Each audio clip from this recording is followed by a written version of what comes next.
Hi everyone, so this is my M.2 SSD and I'm going to install this SSD in my laptop. Okay, so you can also change this NVM SSD in your computer also. Okay, so how you can do that? Let me open my laptop from back side. Okay, so this is my slot for the M.2. Okay, let me open the screw. Okay, and after opening the screw, let me place this SSD here. Okay, now so this is my SSD and you can see there are two slots available over here. Okay, so you have to insert here just like this.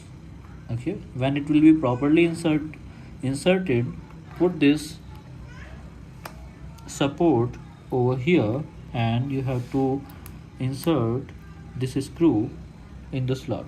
Okay, and tight this. So once you will do that, your SSD will be installed in your laptop.